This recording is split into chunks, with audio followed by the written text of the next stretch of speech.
우리가 살아가면서 기독교인으로서 가끔씩 외로울 때가 있습니다. 어떨 때 외롭습니까? 참 복음을 전해도 전혀 반응하지 않을 때 있잖아요. 그리고 또 많은 사람들 앞에 갔는데 믿는 사람이 나밖에 없어. 참 그럴 때 외로움을 느끼죠. 다들 세상 이야기에 바쁜데 혼자서 정말 구별된 모습을 보여야 되는 그런 상황에서 또 사람들이 이구동성으로 막 이 온갖 이야기를 다 하잖아요. 자기들끼리. 저도 그럴 때가 종종 있습니다. 그런데 오늘 우리가 읽은 이 성경은 그런 상황에서 굉장히 힘이 되는 말씀입니다. 하나님께서는 남은 자 이야기를 하시면서 엘리야 시대 때 이야기를 하면서 엘리야 선지자 때 그때 가장 영적으로 굉장히 힘들었던 시기였거든요. 영적으로 너무 힘들어가지고 그 아합이라고 하는 왕이 있는데 최고의 악한 왕이에요. 사실은 어떻게 보면 나중에 조금 회개해가지고 이제 좀 돌아선 부분이 있지만은 그 아합 왕의 아내가 이세벨이라고 하는 그 역사상 가장 악한 여자, 이세벨이라고 하는 악한 여자예요. 그러니까 이세벨이라고 하는 악한 여자가 이제 왕의 아내가 돼가지고 나라를 갖다가 다 망가뜨려 놓은 거예요. 그런 가운데 엘리야가 자기 혼자만 남은 것처럼 느낀 거죠. 그런데 하나님은 그 엘리야 그 영적으로 암울하던 그 시기에도 7천이라고 하는 하나님의 용사들, 바알에게 무릎 꿇지 않은 그런 용사들을 남겨주셨다는 것이죠. 오늘 그 이야기를 우리가 좀 함께 나누면서 은혜를 함께 나누겠습니다. 왜 영상이 안 나옵니까? 나와요? 예. 자, 오늘 1절부터 우리 함께 보면요. 그러므로 내가 말하노니 하나님이 자기 백성을 버리셨느냐? 그럴 수 없느니라. 나도 이스라엘이요 아브라함의 씨에서 난 자요 베냐민 지파라. 하나님이 그 미리 아신 자기 백성을 버리지 아니하셨나니 너희가 성경이 엘리야를 가리켜 말한 것을 알지 못하느냐? 그가 이스라엘을 하나님께 고발하되 주여 그들이 주의 선지자들을 죽였으며 주의 제자들을 흘러버렸고 나만 남았는데 내 목숨도 찾나이다 하니 그에게 하신 대답이 무엇이냐? 내가 나를 위하여 바알에게 무릎을 꿇지 아니한 사람 7,000명을 남겨두었다 하셨으니 그런즉 이와 같이 지금도 은혜로 택하심을 따라 남은 자가 있다는 거죠. 역사상 영적으로 암울했던 시기들이 참 많이 있었습니다. 중세시대 기독교 역사상 또 암울했던 그런 시기가 있었어요. 그렇지만 또 종교개혁자들을 하나님께서 딱 남겨두셔가지고 그 사람으로 인해서 다시금 이 태폐적인 그 종교, 이제 종교화되고 타락해가는 그 기독교를 다시 바로 세우는 역할을 그 남은 자들이 했단 말이에요. 자, 그럼 이제 기독교 역사가 유럽을 거쳐가지고 우리 한국까지 왔는데 우리 한국도 마찬가지입니다. 우리 한국이라고 하는 이 나라도 한때는 참으로 교회가 부흥하던 그 시기가 있었습니다. 1907년도 평양 대부흥이 일어났던 적이 있었어요. 그리고 또 이제 그때는 일제시대 때였습니다. 그리고 60년대, 70년대 이제 6.25 전쟁이 막 끝나고 난 뒤에 또 이 대한민국이 한번 성장하는 그 놀라운 그런 역사, 부흥의 그 역사가 있었다는 거죠. 근데 그 이후로는 이제 점점점 80년대, 90년대 우리가 먹고 살만하고 절대 빈곤을 이제 벗어나는 그 순간부터 또 기독교가 점점 좀 퇴락하는 그런 모습들을 이제 보아왔는데, 코로나를 거치면서 이게 더 가속화되어 버린 거죠. 그렇지만 오늘 성경처럼 하나님은 한 사람 한 사람 신실한 사람들을 남겨놓고 있다는 거예요. 저와 여러분이 그런 사람인 줄 믿습니다. 아멘? 예. 오늘 사도 바울이 아무리 복음을 전해도 특별히 자기 동족에게, 자기 친인적인 동족에게 복음을 전해도 너무 답답한 거예요. 너무 답답한 거죠. 이 사람들은 율법으로 구원을 받는다, 자기들만 택한 백성이다 생각하고 예수 그리스도를 부인을 해버리고 예수 그리스도를 거부를 해버리고 거부한 것까지 나아가서 그것보다 더해서 예수 그리스도를, 하나님이신 예수 그리스도를, 우리를 구원하러 오신 예수 그리스도를 죽여버렸잖아요. 그래서 사도 바울의 입장에서 얼마나 답답하겠습니까? 그렇지만 이제 사람들이 자꾸만 그러면 이스라엘 사람들 다 버림받았다는 그런 생각들을 하고 있는 거죠. 그런데 사도 바울이 아니다. 하나님은 언약의 하나님, 그 이스라엘 백성들을 그 중에서 남은 자를 하나님께 택하셔가지고 반드시 때가 되면 돌아오게 하신다는 거죠. 그래서 우리는 우리 가족들에게 복음을 전하면서 어떨 때 우리 친인척들에게 복음을 전하면서 지치고 힘들 때가 있잖아요. 낙심하지 말아야 돼요. 낙심하면 안 돼요. 하나님께서 언제 어떻게 하나님의 시간, 우리 인간의 시간 말고 하나님의 시간 있잖아요. 하나님께서 정하신 그 시간대에 하나님께서 그들의 마음을 움직이셔가지고 그들을 돌아오게 하실 때가 있다는 것이죠. 그것이 죽는 그 순간일 수도 있고 좀 더 일찍일 수도 있다는 것이죠. 그리고 우리는 모르는 거예요. 그러니까 낙심하지 말라는 것입니다. 엘리야 때도 굉장히 낙심했단 말이에요. 영적으로 완전히 타락해가지고 제대로 된 선지자가 없었어요. 그런데 자기만 지금 신앙을 지키고 있는 줄 알았단 말이에요. 그러니까 막 이 엘리야가 나중에 우울증까지 걸렸잖아요. 우울해가지고 그냥 죽고 싶은 거예요. 차라리 나를 데려가 달라고 그렇게 하나님 앞에 하소연을 했습니다. 그런데 그 엘리야 때 하나님께서 7,000명을 남겨두셨듯이 이스라엘, 지금 너무 막막한 이 이스라엘 백성들 하나님께서 반드시 남은 자를 남겨두셔가지고 돌아오게 하신다라고 이야기를 하는 거예요. 그러면서 하는 이야기가 사도 바울 자신도 유대인이라는 거예요. 자, 그리고 예수님의 12제자는 이방인인가요? 다 유대인입니다. 예수님의 12제자도 유대인이고 자기도 유대인이라는 거예요. 그 이것처럼 지금 우리가 볼 때, 이제 사도 바울이 볼 때, 또 사도 바울과 같이 동역하는 유대인들이 볼 때는 이렇게 강팍하고 그냥 뭐 칼을 찔러도 들어가지 않을 정도 마음이 너무 돌덩이처럼 강팍하지만은 하나님께서 남겨두신 자가 있다는 거예요. 남겨두신 자. 여러분, 역사상 아무리 교회가 타락하고 그렇게 세상에 손가락질 당하고 그렇게 했다 할지라도 하나님께서는 한 사람 한 사람을 통해 가지고 다시금 교회가 일어나게끔 하셨다는 거예요. 반드시 기억하셔야 돼요. 한 사람 한 사람 하나님께서 남겨놓은 사람들 통해서 다시금 교회가 일어나게 하셨다는 거예요. 타락하는 와중에서도 하나님께서 남겨둔 자가 있다는 거예요.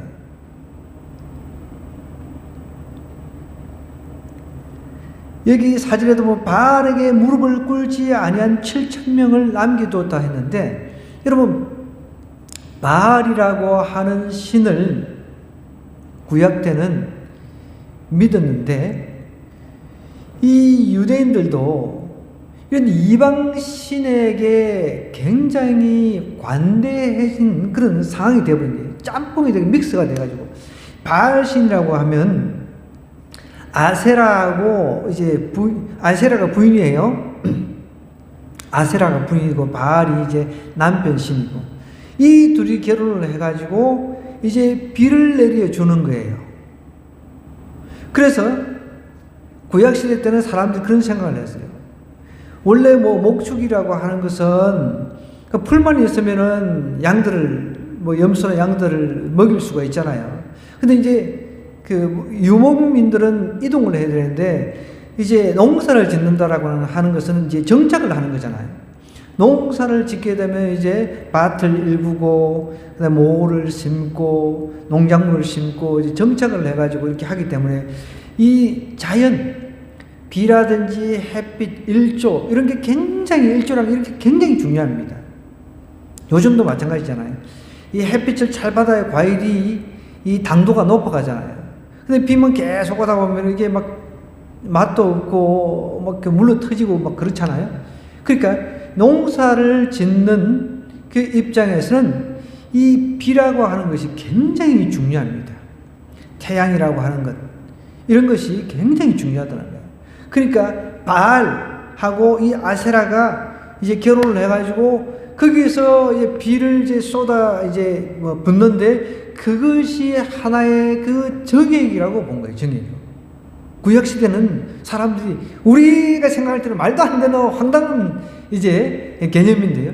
그러니까 그 비가 쏟아지는 게 이게 정액이 쏟아져 가지고 이 농작물이 이제 그렇게 자라난다라고 이제 믿는 거죠. 말도 안 되는 그런 생각들을 하는 거죠. 그러니까 그 바알하고 아세라가 이제 결혼해서 거기서 관계를 해서 이제 비를 쏟아 붓게 하니까 바알과 아세라가 이제 관계 맺는 그런 것을 이제 참 표현하기가 좀 그런데요. 그런 것을 통해 가지고 이제 더 흥분을 시키게 하기 위해서 이 바알과 아세라로 하여금 더 흥분을 시키게 하기 위해서 난잡한 그 성행위를 막 하는 거예요. 자, 그러면 이 바알 신을 숭배한다라고 하는 것은 얼마나 더럽고 추한 것인지 이해가 좀 되죠? 구약시대 때 그랬다는 거예요. 그러니까 하나님의 성전에서 타락한 제사장과 그 다음에 그 음녀들이 막 뒤섞여가지고 온갖 더러운 짓을 다 하는 거예요. 요 정도면은 제가 이렇게 참 수위조절을 애들이 수위조절을 좀 하고 있어요. 이게 너무 더러운 거예요, 이게. 바알 하면 그냥 바알이 그가 보다 이게 깊이 들어가 보면요, 종교를 연구해 보면 바알 종교를 연구해 보면 이런 게 있다는 거예요. 정말 저도 이제 그런 것들을 이제 공부를 하면서 너무 이건 말도 안 되는 거예요. 하나님 입장에서는 얼마나 기가 차겠습니까? 비는 누가 내려주시는 거예요? 하나님. 그런데 바알과 아세라가 결혼해가지고 그 짓을 해가지고 이제 비를 내려준다라고 믿는 거죠. 그러니까 그 바알과 그 아세라가 흥분을 하도록 이제 뭐 인간들이 거기서 난잡한 그런 행위를 하는 거예요. 이게 여러분 이해가 되나요? 이게 이해가 안 되잖아요. 근데 우리가 이해 안 되는 것을 이 구약시대 엘리야 시대 때 이렇게 행했단 말이에요. 이방의 그 잡다한 더러운 풍습을 하나님의 백성들이 답습해가지고 완전히 믹스를 시켜가지고 막 엉망돼버린 거예요.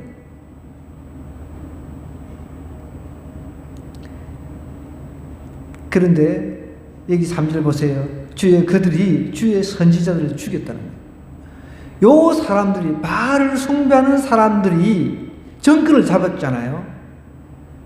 왕도 그렇고 왕비도 바알을 숭배하는 선지자를 막 죽게 세우고 돈도 많이 주고 막 그러니까 하나님 믿는 사람들은 쫓겨가가지고 뭐 어떻게 명함을 내밀 수가 없어.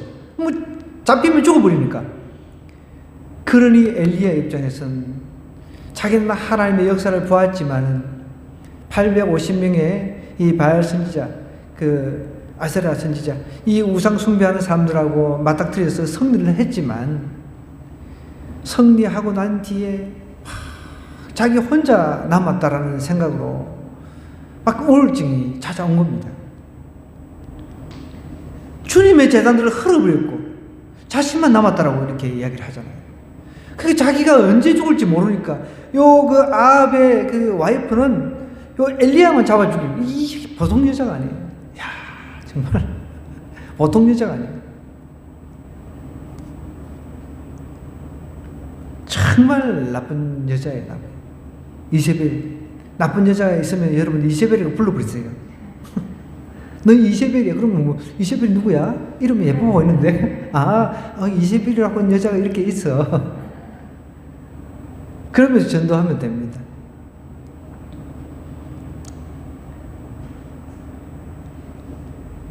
오절로 내려가 볼게요. 그런즉 이와 같이 지금도 은혜로 택하심을 따라 남은 자가 있느니라 그랬습니다.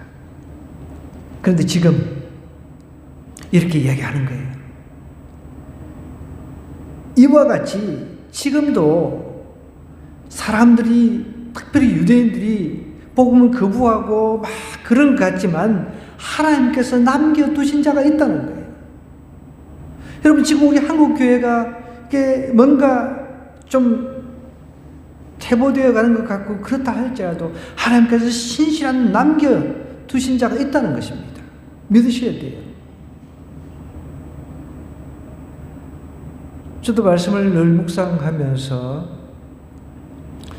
그런 생각을 할 때가 있습니다. 주님 오실 때까지 도대체 하나님께서 이제 분명히 하나님께서 정한 시간, 그리고 하나님께서 구원하기로 작정한 사람이 차게 되면 그때 이제 오시겠죠. 우리가 볼 때는 마지막 때가 되면 말세는 사랑을 잃어버리고 하나님을 떠나고 배교하는 자가 많다 그랬잖아요. 그렇지만 하나님께서는 하나님의 그 택한 백성, 반드시 그 영혼이 아직까지 태어나지 않은 사람도 있을 겁니다. 그런 사람까지 태어나서 하나님께 다 구원하시고 그 명수가 찰 때까지 하나님께서 철저히 기다려 주신다는 것이죠. 하나님께서 남은 자를 남겨두신 것처럼. 보세요. 5절에 보면 이와 같이 지금도 은혜로 택하심을 따라 남은 자가 있다는 거예요. 어떻게 해요? 은혜로 택함을 받았다는 거예요. 우리는 저와 여러분 은혜로 택함 받았다는 거예요. 그럼 은혜를 모르는 사람은 택함이 뭔지도 몰라요. 오늘 사도 바울이 이제 은혜를 받지 못한 사람 이야기가 쫙 이렇게 그런 이야기가 나오는데요. 은혜. 우리는 모든 것이 은혜입니다. 하루 오늘 우리가 살아간 건 은혜잖아요. 그죠? 은혜 아니면 살아갈 수가 없다 그랬습니다. 내가 구원받은 것이 은혜란 말이에요. 그것을 은혜로 여기지 못하는 사람은 구원의 구자도 꺼내지 마세요. 내가 오늘 하나님의 숨을 호흡을 할 수 있는 것, 내가 눈을 뜨는 것, 이것도 얼마나 감사합니까? 고개 드는 것도 감사. 집사람 지금 들어와 있는데 아멘 아멘 이렇게 올려놨는데 거의 밥 먹을 때 잠깐 고개 드는 거 말고는 거의 23시간을 고개를 숙이고 이렇게 엎드리고 있어요. 그리고 고개를 들고 사는 게 얼마나 큰 은혜인지 여러분 아시겠습니까?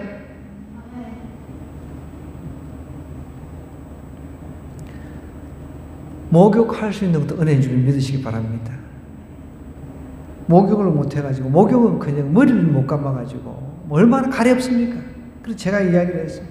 최근에 보니까 인도에 어떤 사람은 여성 권리를 위해서, 여성의 권리를 위해서 평생 동안 샤워를 하지 않기로 신에게 맹세를 했대요. 자기가 믿는 인도는 거의 힌두교가 대부분이니까. 그래가지고 그냥 수십 년 동안 한 번도 샤워를 안 했대요. 제가 그랬어요. 그런 사람도 있다. 그 수십 년 동안 한 번도 샤워를 안 해도 버티고 사는 사람도 있으니까 힘을 내라고 제가 그런 이야기를 했습니다. 모든 것이 은혜라는 거죠. 여러분, 당연하게 생각하면 안 돼요. 그 우리 CCM 찬송도 있잖아요. 그죠? 당연하게 우리가 누리는 거 당연하게 생각하면 안 돼요. 지금도 은혜로 택하심을 따라 남은 자가 있다는 거예요. 은혜로. 우리는 은혜로 구원받은 거예요. 은혜는 받을 수 있는 그런 조건이 되는 사람이 받는 게 아니라 도저히 은혜 받을 수 없는 조건인 우리가 그냥 하나님의 은혜로 그저 은혜를 받았다는 것이죠. 얼마나 값진 은혜입니까? 그 은혜를 모르면 사람이 아닙니다. 짐승도 은혜를 알아요. 짐승도. 자기가 밥을 주는 걸, 밥 주는 사람 잘 따라다녀요. 제가 고양이를 어릴 때 키웠는데, 제가 그 새끼를 얻어와가지고 고양이를 키웠거든요. 내가 키우니까 밥을 내가 더 많이 주잖아요. 근데 내하고 꼭 같이 잤어요.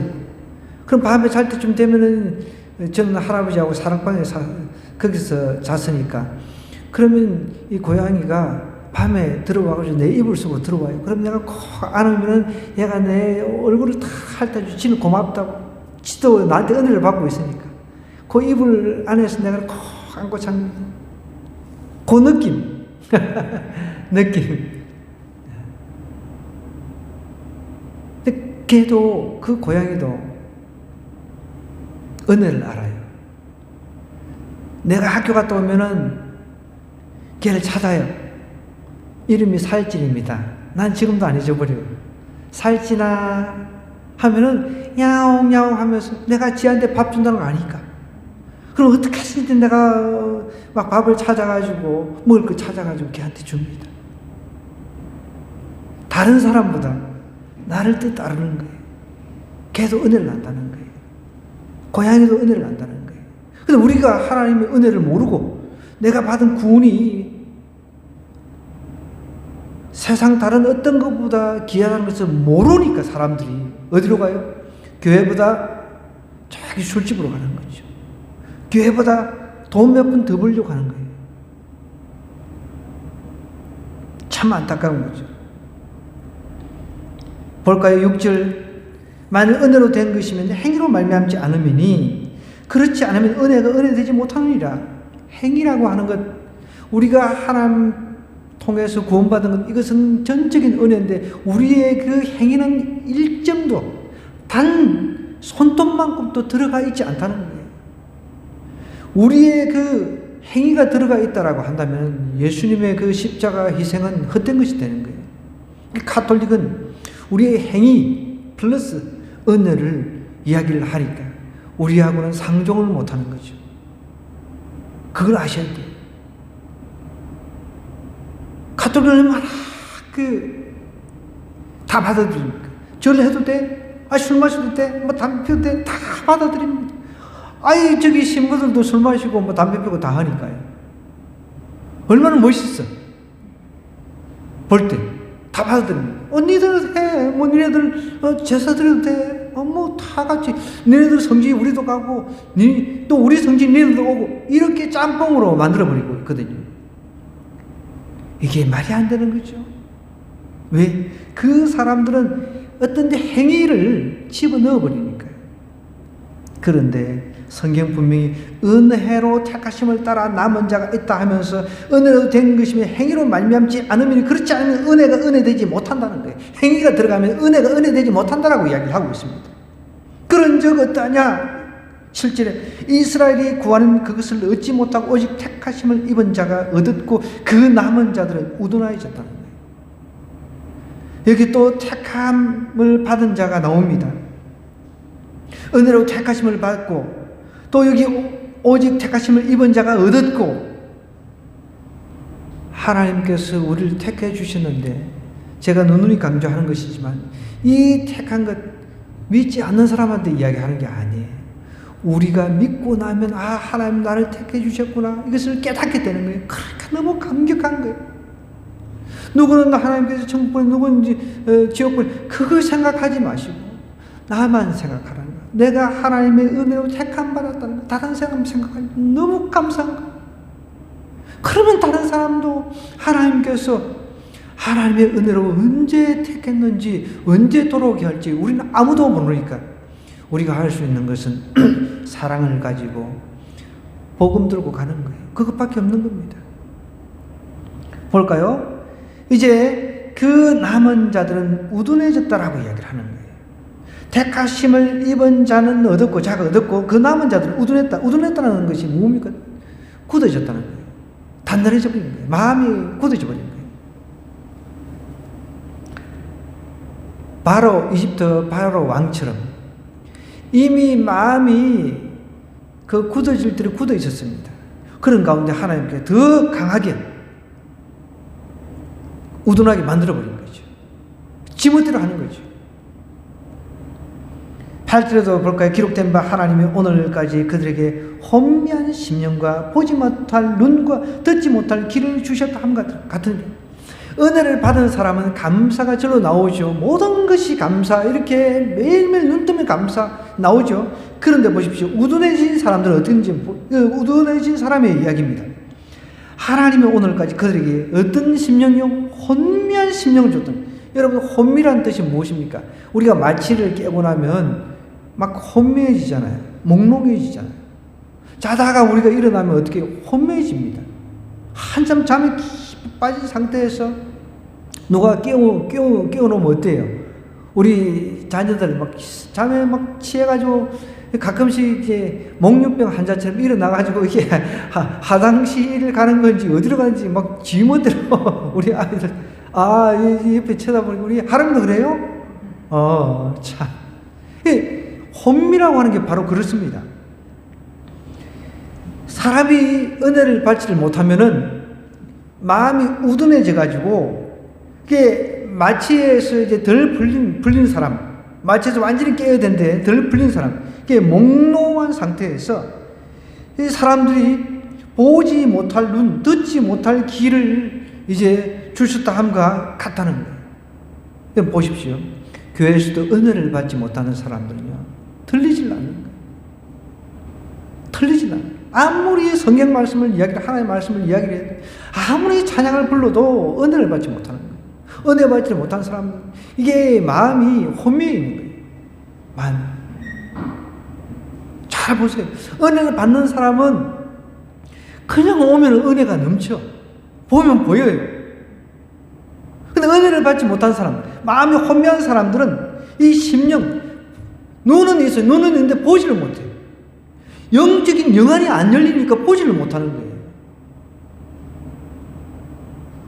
다른 것만 보이는 거죠. 교회 와도 다른 게 안 보이고, 정말 예수님이 보여야 되는데, 구원의 은혜가 이렇게 보여야 되는데, 안 보이니까 딴 생각하는 거예요. 마음이 굳어지고 딴 생각, 빨리 가서 한 푼 더 벌어야 되는데, 그 생각하는 거예요.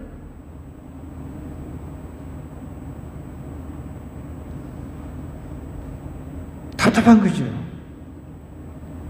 혼미한 심령과 보지 못할 눈과 듣지 못할 눈. 그러니까 아무리 하는 말씀을 이야기를 해도 귀가 열려있지만 안 들리는 거예요. 그런데 은혜를 받은 사람은 어떻게 해요? 들리는 겁니다. 보이는 거예요. 주님이 내 앞에 계신 게 느껴지는 거예요. 눈으로 보이는 거예요. 마음으로 느껴지는 겁니다. 그러니까 감사가 넘칠 수밖에 없는 거죠. 마음이 굳어져가지고 은혜를 받지 못한 사람들은 교회에 나와도 끌려 나오는 거죠. 10년, 20년, 30년 가도 똑같은 거죠. 그런데 그런 현상들은 모든 교회마다 다 동일하게 있습니다. 그런 비율들을 줄여나가는 것이 정말 건강한 교회가 되는 거죠. 모든 사람들이 은혜 받은 그 공동체, 그런 교회가 진짜 교회인 거죠. 사람의 많음, 그건 의미가 없는 거예요. 사람이 많이 모이는 그게 의미가 있는 게 아니란 말이에요. 보십시오. 신천지같이. 저도 오늘도 기분 나빠가지고 받을 때마다 기분 나빠. 너무 기분 나빠. 항상 무슨 지파, 빌립 지파가 여기 남양주, 다산, 이제는 자기 주소를 완전히 노출해가지고 장황하게 편지를 저한테 보내요. 계속. 처음에는 찢다가 나중에 그래도 지쳤어. 그래서 내가 다시 되돌려 줄 거야. 이 생각도 하다가, 그래, 참자. 하고 그러는데, 여러분,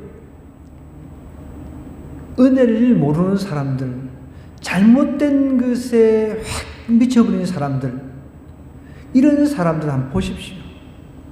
그런 사람들일지라도 은혜가 아님에도 불구하고 그들은 나름대로 은혜를 받았다라고 생각하면서 철저하게 거기 교주가 시키는 대로 탁 줄을 맞춰가지고 앉아가지고 자기 전생을 거기다 갖다 바친단 말이에요.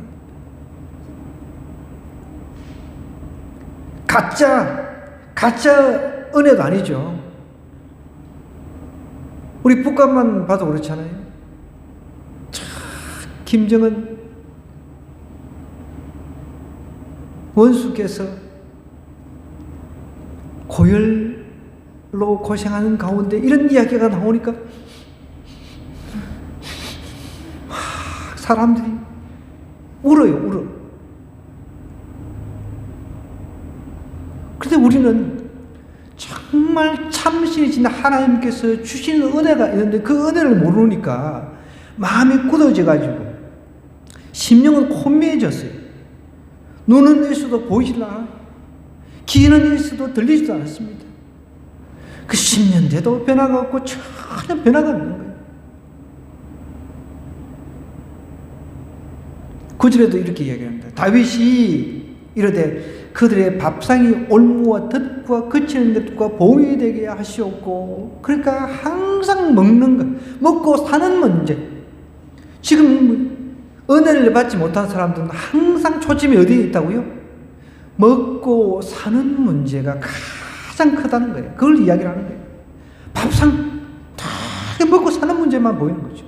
다른 건 보이지 않는 거죠.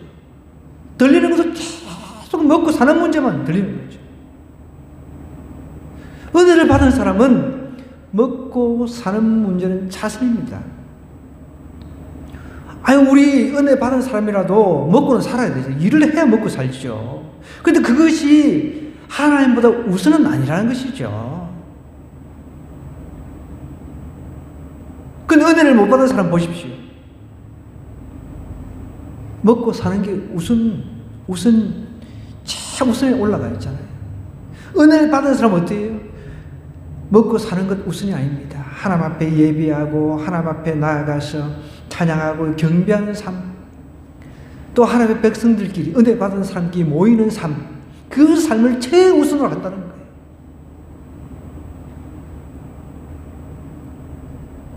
그들의 눈은 흐려 보지 못한다는 거예요. 등은 항상 굳게 하옵소서. 그런 거예요. 아예 밥상이 올무가 됐으니까 그냥 아예 하나님께서 저 사람들은 그렇게 살게끔 내버려 두십시오. 이런 거예요, 지금. 여러분, 우리가 일생 하나님 나라에 가기 전에 은혜를 한번 받아봐야 될 거 아니에요? 하나님의 은혜를 한번 받아봐야 될 거 아니에요? 그 은혜를 한번 누려봐야 될 거 아니에요? 하나님의 그 은혜라고 하는 것은 내가 빈부, 그러니까 내가 많이 가지고 적게 가지고 그 아무 의미가 없어요. 내가 좀 잘나고 못나고 못 배우고 많이 배우고 이거 아무 의미가 없다는 거예요. 우리는 이 우둔해지는 거 경계해야 돼요. 은혜를 못 받아가지고 우둔해지는 거 경계해야 돼요. 은혜를 받은 사람이요, 자기 스스로 그 은혜를 찾아갑니다. 꼭 기도원을 다니고 집회를 다니고 그게 아니라요. 자기 스스로 주어진 성경 하나만 가지고도 주님의 은혜를 갖다가 매일같이 느낀다는 거예요. 11절 볼까요? 그러면 내가 말하노니 그들이 넘어지기까지 실족하였느냐? 그럴 수 없느니라. 그들이 넘어짐으로 구원이 이방인에게 이르러 이스라엘로 시기나겠다.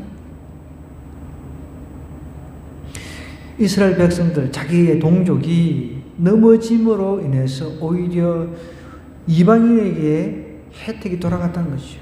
구원의 은혜가 돌아갔다는 것입니다. 이스라엘 사람들이 나중에 시기를 하는 거죠. 12절 보면 그들이 넘어짐이 세상의 풍성함이 되며 그들의 실패가 이방인의 풍성함이 되거든 하물며 그들의 충만함. 여러분 보십시오. 잘 한번 이제 역사, 제가 이제 말씀드리는 것은 기독교 역사를 이야기를 하는 거예요. 자, 이 예루살렘 유대 지방에서 이렇게 쭉 복음이 이제 시작이 됐잖아요. 예루살렘과 사마리아, 점점점 이렇게 나아가가지고 유럽 해가지고 유럽을 걸쳐가지고 미국으로 해가지고 여기까지 왔어요. 그 대다수 보면 기독교가 들어간 나라들이 잘 살아요. 그러면 일본은 어떻게 해요? 여러분, 일본 우리보다 기독교 먼저 들어왔어요. 일본 우리보다 순교자가 더 많이 나왔어요. 그거 아셔야 돼요. 우리보다 기독교 먼저 받아들였고요. 우리보다 순교자가 많이 나왔대요. 저도 그거 보고 놀랐습니다. 하나님께서는 그 순교자를 통해서 그래도 풍성함을 일본에게 주었다는 겁니다.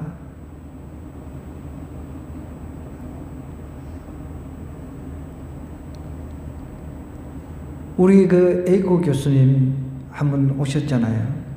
지금도 이제 페이스북 통해서 이제 연락을 하고 지냅니다. 자기가 지금 몇 명하고 이제 성경 공부하면서 복음을 전하고 있는데, 일본 사람들 워낙 신들이 막 많으니까, 믿는 신들이 많으니까 쉽게 복음이 들어가지를 않습니다. 그렇지만 그들이 복음을 받아들이면 몇 명, 일본 교회들이 그 규모가 적거든요. 그런데 그 조그만 그 규모의 그 교회들이 선교하고 다 한다는 거예요. 다. 비록 교인들 적게 모이고 목회자들도 모자라가지고 돌아가면서 이렇게 이제 순회 설교도 하고 해야 되는 그런 상황입니다. 그 일본이라고 하는 나라가. 저희 동창인 히사시 목사라고 온누리교회에서 파송이 돼가지고 거기서 왜 힘들었는지 목회를 간두고 그냥 직장생활을 하면서 지금 교회에 이제 뭐 이렇게 조금 보조 역할을 하고 있는 것 같더라고요. 참 안타까워요. 아주 많이 훈련받고 대단히 똑똑한 친구인데, 이 친구가 굉장히 음악에도 탁월한 재능을 가지고 있는 친구거든요. 근데 학교 다닐 때 이 친구 이제 아내도 같이 이제 기숙사하고 같이 생활했기 때문에 알잖아요. 근데 장애인 애가 한 명 있었던 것 같아요. 그래서 그 장애인 때문에 막 힘들고 막 그랬던 것 같아요. 그러다 보니까 이제 몇 년 하다가 목회하다가 그냥 간둬버리고, 저는 그 친구 놓고 늘 기도했었는데 참 너무 안타까운 거예요. 그 일본의 사회라고 하는 게 우리보다 기독교인들이 다 생존하기 힘든 곳이 일본 사회라는 것입니다. 그래도 우리가 아시다시피 그 일본에도 남은 자들이 있단 말이에요. 우리 에이쿠 교수님처럼 그렇게 평생 결혼하지 않고 하나님과 결혼하고 지금도 다니면서 복음 전하고, 조그만 교회를 찾아다니면서 복음 전하고, 또 자기하고 함께 그 사는 사람들 몇 명 모아놓고 성경 공부하고, 이렇게 하나님께서 택한 백성들 뭔가 버린 것 같은데 곳곳에 하나님께서 남겨놓은 사람들이 있다는 거예요. 우리 한국도 마찬가지예요. 즉 여러분들 하나님께서 반드시 남겨놓은 사람이라고 저는 확신합니다. 왜요? 남겨두신 이유는 뭡니까? 죽어가는 영혼들 구원하라는 것이죠. 죽어가는 영혼들 구원하라는 것이죠. 우리는 은혜를 받아서 남겨진 자라는 말이에요. 그러면 이렇게 우둔해가지고 마음이 굳어가지고 혼미해, 심령이 혼미해요. 보지 못할 눈, 듣지 못할 길을 가지고 있는 이런 사람들에게 우리가 다가가서 복음을 전해야 되지 않겠습니까? 저는 목사로서 복음 전하는 게 가장 즐거움입니다. 제 아파트에 그 아내를 떠나보낸 사람인데 최근에 코로나 걸렸다는 거예요. 그래서 제가 쌀을 한 포 이제 갖다 주고, 우리 주부에 제가 아예 딱 그 복음 메시지 아예 그냥 사진을 제가 집어넣어 놨잖아요. 그리고 이제 며칠 있는데 제가 이제 요즘에는 설거지부터 혼자 다 해야 되니까 혼자 쓰레기를 뿌리고 있는데 아는 체 하는 거예요. 이제 컴컴하니까 이제 좀 긴가민가 하다가 이제 그 사람이 잘 됐다, 코로나 걸렸다가 이제 나았으니까 이제 뭐 이것저것 막 이야기를 하는데, 부인께서 그래도 여기 살아 계실 때는 교회를 다녔는데 지금 만약에 천국에 있다라고 한다면 지금 이름도 몰라야지. 나는 내보다 2살 적은데 처음에는 뭐 나야 엄청 나보다 더 많은 것처럼 내가 57이라 했더니 자기가 55이래. 그 와이프께서 지금 우리 704호 저 천국에서 무엇을 원하시겠냐고. 자기처럼 예수 믿고 천국 오기를 바라지 않겠냐고. 제가 막 간절히 부탁했어요. 그랬더니 뭐 가야 되는데 한번 교회 오시라고. 가야 되는데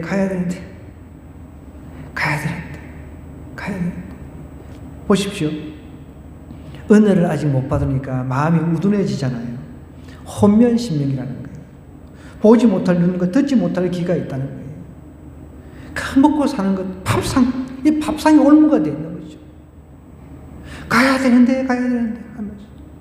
제가 미장원 다니면서 또 전도하는 사람이 있습니다.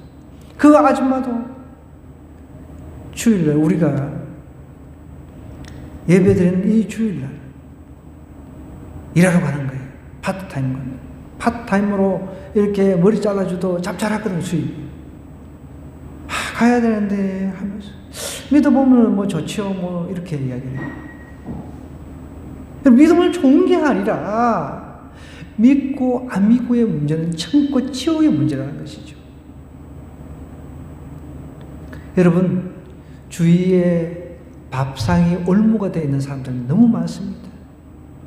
눈이 흐려진 사람들 너무 많습니다. 혼미한 사람들, 심령이 혼미한 사람 너무 많습니다. 이런 사람들 때문에 하나님께서 우리를 남겨주셨다는 거죠. 어떻게? 은혜로. 저 여러분이 이런 은혜 받은 자로서 큰 사명을 가지고 지금 남겨졌다 생각하시고 오늘 함께 우리 한번 기도하십시다.